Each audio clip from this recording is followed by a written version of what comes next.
A brief introduction to HACCP, Hazard Analysis at Critical Control Points.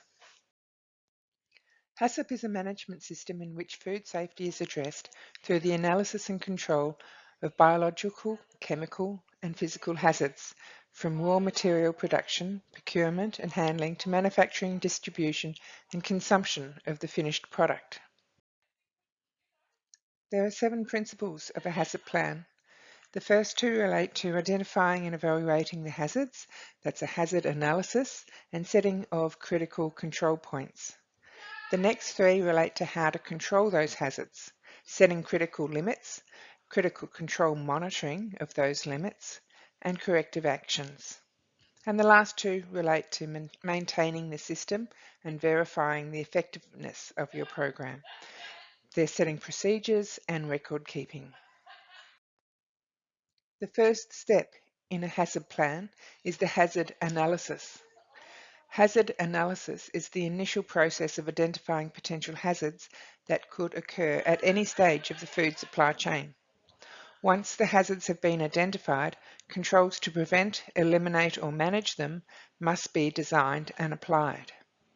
A food safety hazard, which needs to be identified and controlled, is anything that causes food to become harmful or unsafe for human consumption. They are categorized as physical, biological or chemical hazards.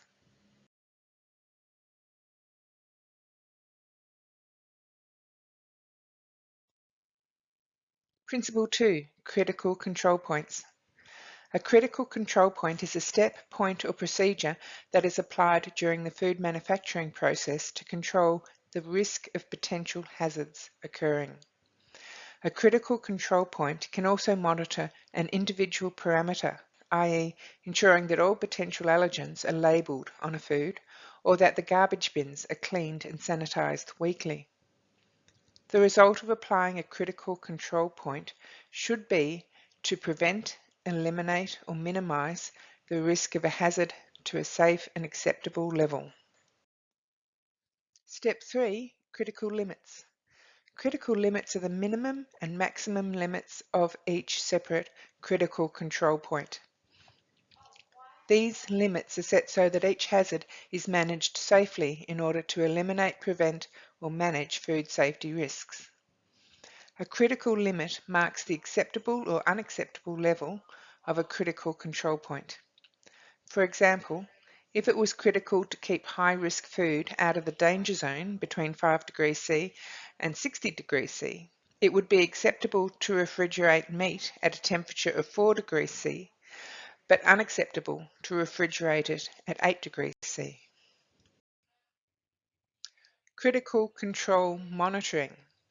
The monitoring of each critical control point is essential to make sure that hazards don't go beyond the critical limits set. The ways that critical control points are monitored will vary. However, some examples might be checking the temperature of a fridge or freezer twice daily, scheduling regular pest inspections, recording certain cleaning procedures in the food safety program. All potential hazards must be continually monitored to ensure that they do not exceed their critical limits. Step 5. Corrective actions. If a hazard exceeds its critical limits, corrective action must be taken. Rules must be established that outline the corrective steps that must be taken if a hazard does exceed its limit. These actions are put in place to ensure that no harm comes as a result of a hazard exceeding its critical limit. For instance, applying the 24-hour rule, any food which remains in the danger zone for more than 4 hours must be discarded. Therefore, discarding the food is the corrective action. Step 6. Procedures. Procedures must be put in place to ensure that all businesses throughout the entire food supply chain are successfully producing a product that's safe for humans to eat. The HACCP principles were designed so that they could be applied to each individual business throughout the food manufacturing process. It's the responsibility of the business to ensure that they have adapted and applied the HACCP principles to each necessary aspect of their business. Step 7, record keeping.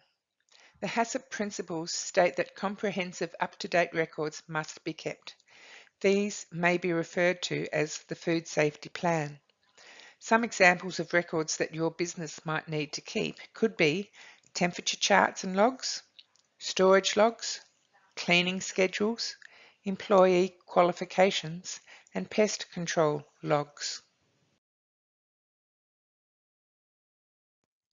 By law, most food businesses in Australia are required to have a food safety plan as part of their food safety program. Ask your supervisor if your business needs a food safety program and find out all about it.